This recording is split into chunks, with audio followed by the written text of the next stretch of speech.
Par ailleurs, il y a une autre étape du désert qui s'appelle Massa ou Meriba, qui signifie en hébreu tentation et querelle.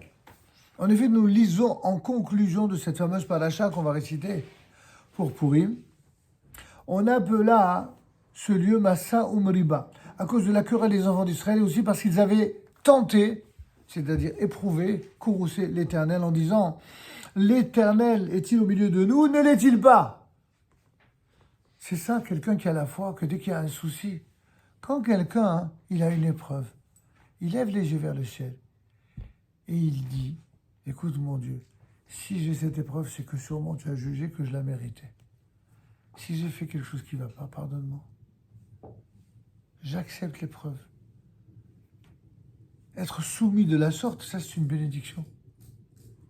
Mais quand on est insoumis à Dieu, on finira être insoumis à tout, et surtout à la morale et à la droiture. C'est pourquoi nos sages nous vont tirer une leçon de ce passage de la Torah. Comment ce peuple, qui voyait journellement des miracles et des prodiges, pouvait-il parler ainsi? Comment d'ailleurs ce peuple, ce même peuple, des siècles après avoir vécu tout ce que les nations du monde nous ont fait pendant des siècles et des siècles, pendant 2000 ans d'exil, voyant ce que Dieu nous a permis de retourner sur la terre d'Israël. Comment ce peuple, au lieu de s'en remettre aux promesses divines, aux prophéties divines, à la bénédiction qui nous a amenés à retourner sur notre terre qui a été 1000 fois pillée et colonisée par de véritables colons pour le coup. Comment, au lieu de s'en remettre à Dieu, comme l'ont fait d'ailleurs certains grâce à Dieu, comment peuvent-ils être du côté de nos ennemis plutôt que du côté de Dieu et de ceux qui lui sont fidèles? Oui, c'est la même histoire. Nous trouvons dans le Midrash là-bas sur l'exil, sur l'Exode au chapitre 26, 3 opinions en ce qui concerne leurs querelles, mais aussi les motifs de ces querelles et de leurs doutes.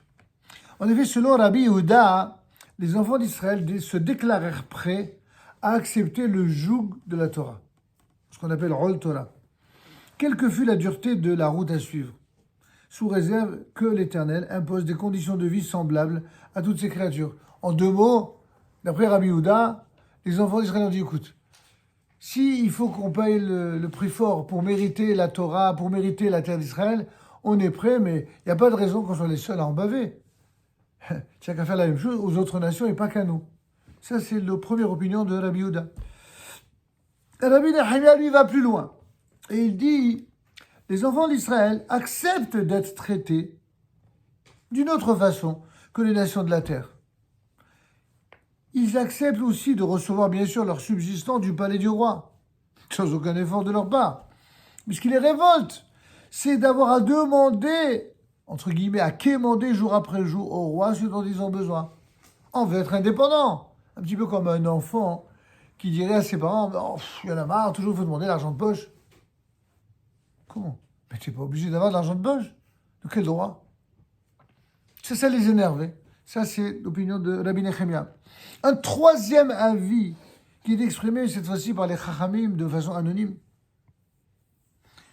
À savoir que même si l'Éternel nous impose des conditions de vie plus dures qu'à tous les autres, et même si notre nourriture ne nous est accordée que par le bon vouloir de l'Éternel, tout ça, eh bien, on est prêt à l'accepter. Accepter, en tout cas, à qui nous devons le demander jour après jour. Nous accepterons de le suivre. Comme il est dit, Naase venishma. Nous ferons ce que Dieu nous demande et on écoutera.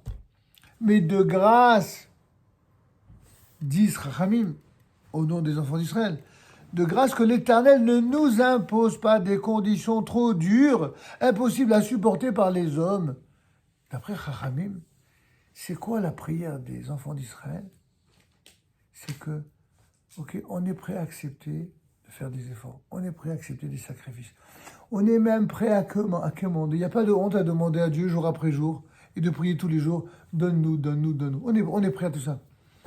Mais donne-nous la force de supporter. Donne-nous la force de supporter l'insupportable jalousie des nations, la méchanceté des nations, cette façon qu'ils ont arrogante de nous provoquer. C'était ça, la vie des Chachamim. Il n'y a donc pas eu, d'après cette vision-là, de renoncement de leur part. Simplement, ils se sentent trop faibles pour ce que Dieu attend d'eux. Alors l'Éternel leur répondit, « Comment vous êtes en train de me poser à moi des conditions, vous négociez avec moi? Le Dieu créateur de l'univers, le Dieu qui a créé l'être humain, le Dieu qui vous a libéré de l'esclavage d'Égypte, vous êtes en train de négocier avec moi. Vous voulez, vous, me poser des conditions? Vous voulez me mettre à l'épreuve? Vous craignez que je ne vous demande des choses impossibles? Ok, je vous demande rien. Vous savez quoi? Vous allez vous débrouiller avec Amalek. Que Amalek vienne vous menacer, nous verrons bien si vous avez suivi sincèrement. Si vous m'avez suivi sincèrement. Lorsque les sacrifices qui avaient été demandés à l'époque et qui ne dépassaient pas vos forces, que vous aviez pourtant discuté et négocié. La rencontre d'Israël avec Amalek dans cette perspective-là devait donc être un test en quelque sorte sur la fidélité d'Israël envers celui qui venait de le libérer. Donc, c'est ce qu'il disait le Rav plus tôt, dans l'autre texte, dans l'autre vidéo, que lorsqu'on a des ordures du style Hamas, comme avant les ordures du style Arafat, ou des ordures du style Hitler, ou des ordures du style Haman, c'est un test pour savoir si, quand on est face à l'injustice des nations aveugles qui veulent nous exterminer, si on est capable de leur résister, si on est capable de leur tenir tête, ou si on baisse les bras comme des losers, si on se prosterne devant leur babouche. C'est ça que Dieu attend de nous. Oui, traduction moderne, j'entends. Remasterisé avec les sous-titres du Rav Zini. J'assume, il n'y a pas de souci. Avait-il vraiment répudié les dieux d'Égypte, que beaucoup parmi eux avaient adoré juste avant leur libération? Avait-il détruit les idoles en leur possession? Servait-il l'Éternel sincèrement, sans réserve? C'est ça que Dieu nous met à tous à l'épreuve. Juifs de naissance, juifs d'adoption, juifs convertis, juifs qui ont fait tchouva. À un moment ou à un autre de notre vie, Dieu nous met à l'épreuve sur ce terrain-là. Est-ce qu'on est sincère?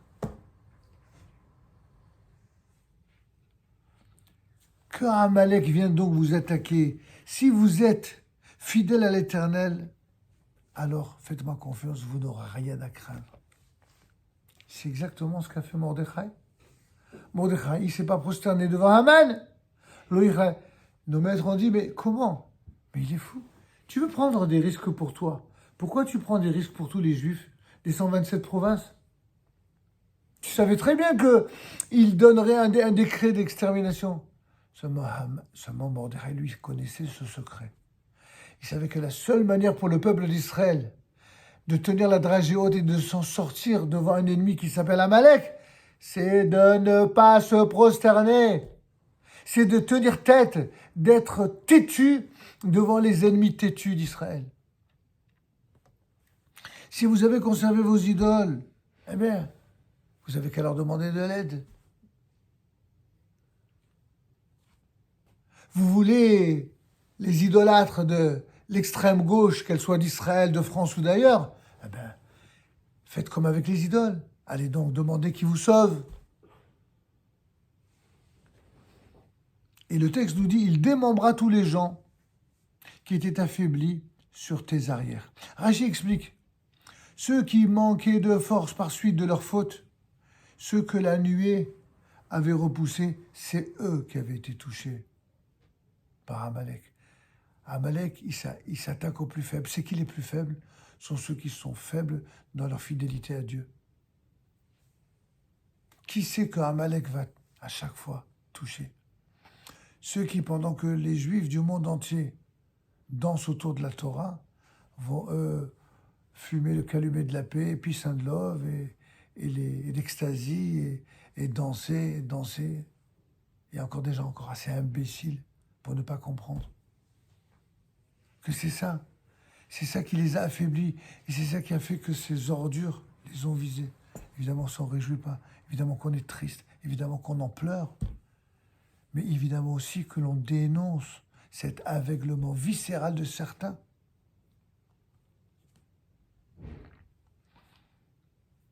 L'aveuglement viscéral, il n'est pas seulement chez les ennemis d'Israël, il est chez ceux qui, au sein du peuple d'Israël, préfèrent épouser l'amitié de nos ennemis plutôt que de revenir vers Dieu. Ils ne veulent pas en entendre parler.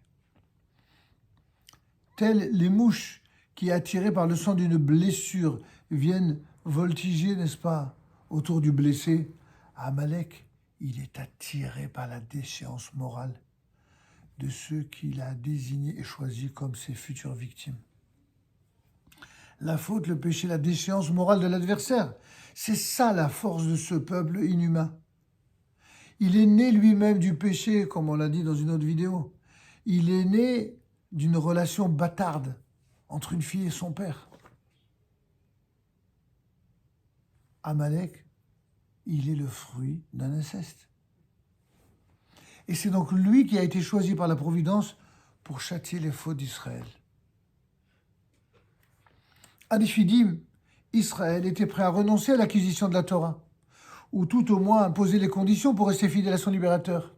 Il était donc légitime que par l'intermédiaire de cet ennemi implacable, Dieu les éprouva pour leur démontrer que même les obligations qu'ils avaient déjà acceptées, notamment le renoncement à l'idolâtrie, ils n'y resteraient pas fidèles.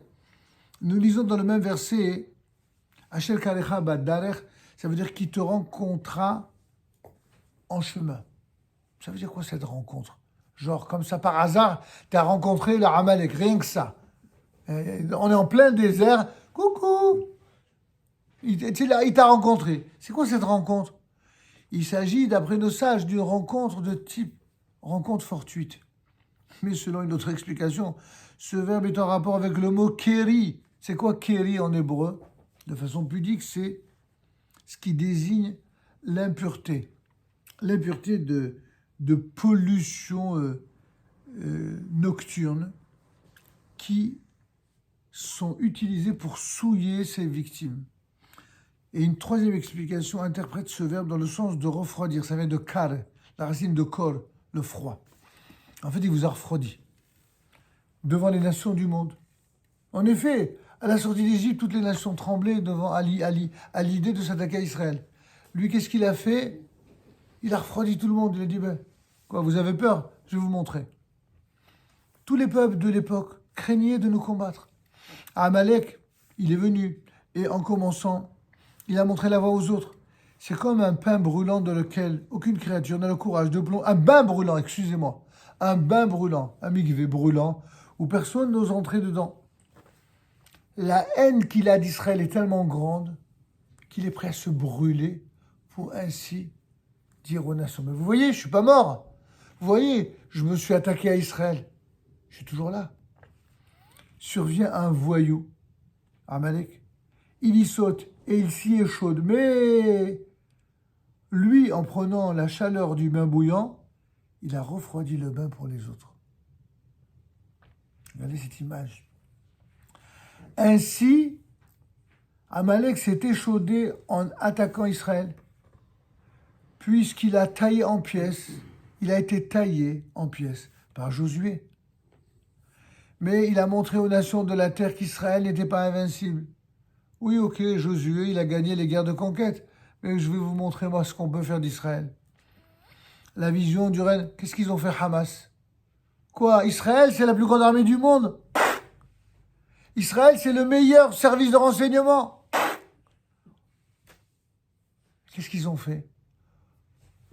Au vu du monde entier, ils ont fait la plus grande profanation possible, imaginable. Ils sont rentrés en Israël par centaines et par milliers. Et ils ont fait des otages. Et alors que ce sont les plus grands pourris de la terre, non seulement ils nous narguent, non seulement ils continuent de les garder, mais ils montrent tous les pourris des nations, comment ils sont prêts à les soutenir, à ces sauvages-là. Que ce soit chez les démocrates des États-Unis ou les extrêmes gauches de France ou d'ailleurs. Tous ces pourris qui viennent soutenir ces ordures. il a montré aux nations de la terre qu'Israël n'était pas invincible. Il faut vraiment être animé d'une haine incroyable pour rien que pour la haine faire cela. La vision du règne de l'Éternel telle qu'elle apparaît à la fin du Cantique de la mer, qui dit « L'Éternel régnera à tout jamais », ne se réalisera donc qu'à la fin des temps. Et celui dont la puissance n'a pas de limite, à qui rien n'est impossible, n'aurait-il pas pu humilier Amalek, comme il a humilié le Pharaon et les peuples d'alentour, comme il a fait pour les Philistins, pour Moab, pour Édom? On voit bien que les ennemis d'Israël, grâce à Dieu, ils sont riches d'ennemis, les enfants d'Israël. Ils n'ont pas... Tous les ennemis d'Israël ont été humiliés. Tous, ils ont été battus à plat de couture. Pourquoi Dieu, il laisse faire Amalek? C'est qu'il y a une différence essentielle entre Pharaon et Amalek. Les épreuves que Dieu a fait subir à Pharaon avaient pour but de lui faire connaître que Dieu, seul, est le maître. En fait, c'est pour se jouer de Pharaon, pour donner une leçon. Dieu donne une leçon aux ennemis d'Israël lorsque la leçon à tirer, c'est aux ennemis. Les Égyptiens, comme il est dit là-bas dans le texte, apprendront que je suis l'Éternel. Les Philistins, les puissants de Moab, les princes d'Édom, tout cela se sont également inclinés devant la puissance divine manifestée à la mer Rouge. Le mérite que ces nations auront ainsi acquis leur permettra de survivre, puisque finalement ils auront reconnu qu'ils ne peuvent rien devant le Dieu d'Israël. Finalement, ces nations resteront en vie jusqu'à la fin des temps. Quant à Amalek, lui, il est sans espoir. Il ne connaît pas de maître. C'est l'Éternel révolté, c'est l'Éternel insoumis. Celui-là, pour l'instant, il sert à Dieu pour obliger les insoumis parmi les Juifs à revenir vers Dieu. Ce jour où les Juifs seront tous revenus vers Dieu, tous les insoumis qui soutiennent Amalek ou qui sont de Amalek, ils seront évincés, éradiqués, osons le mot dur, exterminés jusqu'au dernier. Quand ce jour-là arrivera, Israël n'aura plus d'ennemis. Même ceux qui n'aiment pas Israël pour 1000 raisons, leur raison aura disparu puisqu'ils auront compris que toutes les raisons qu'ils avaient de haïr Israël, elles n'existent pas, elles n'existent plus. Le seul qui entretient la haine d'Israël, c'est Amalek. Les seuls qui entretiennent la haine d'Israël dans le monde entier, ce sont tous ceux qui soutiennent Amalek. Vous les reconnaîtrez, pas besoin de les dire de manière explicite, même si implicitement vous comprendrez. Jusqu'au jour lointain où l'Éternel nous aura donné le repos de tous nos ennemis, c'est ce que promet la Torah, où ces nations ennemies seront devenues des nations amies. Oui, nous, on n'a pas pour désir de faire du mal aux nations. C'est tout le contraire. Vous avez remarqué que toutes les nations du monde ont toujours voulu faire du mal à Israël. Pendant un certain temps, finalement, elles auront changé. Les chrétiens ont voulu exterminer les juifs pendant 15 siècles, finalement. Il y a eu Vatican II. Les musulmans, pour beaucoup aujourd'hui, sont les ennemis d'Israël, on le sait. Mais il y a beaucoup de musulmans qui ne veulent plus. Ils ont compris que leur intérêt, c'était d'être amis d'Israël. Et la plupart des musulmans finiront par faire la paix avec Israël. Les seuls qui resteront les ennemis jurés d'Israël, c'est qui? C'est tous ceux qui soutiennent le Hamas, tous ceux qui soutenaient à l'époque Amalek. Nous, au contraire, nous ne devons haïr aucun peuple. Le seul peuple qui nous est pas simplement autorisé, mais recommandé de haïr, c'est Amalek. Uniquement Amalek, rien d'autre. Les ennemis d'Israël, les antisémites, on s'en fout. On attend qu'ils grandissent, d'une façon ou d'une autre. Ils ne font pas peur. Amalek, c'est autre chose. Amalek, l'ennemi juré d'Israël, celui-là, il faut l'éradiquer. La Torah, qui est imprégnée d'amour et de bonté pour toutes les créatures parce qu'elles viennent de Dieu, c'est elle qui nous ordonne de ne pas avoir pitié d'Amalek. Elle nous ordonne de n'avoir aucune pitié pour ces fameux Palestiniens soi-disant civils innocents, qui sont déclarés civils innocents par qui? Que par les soutiens de Amalek. Guerre à Amalek, à tout ce que représente ce peuple dénaturé. Guerre à la souillure, au venin dont il imprègne ses victimes. Guerre aussi à l'esprit du mal qu'il représente. Nous ne voulons pas conquérir son territoire. Nous ne voulons pas nous enrichir de son butin. Comme il est écrit dans le livre d'Esther, Ils ne touchèrent pas au butin. On ne veut pas de leur argent maudit. On ne veut pas de leur rien. On veut rien d'eux. Tant que, pardon, nous ne pouvons pas l'anéantir, alors nous devons le haïr et tout faire pour nous écarter de lui, ainsi que ceux qui font cause commune avec lui et qui marchent dans ses traces.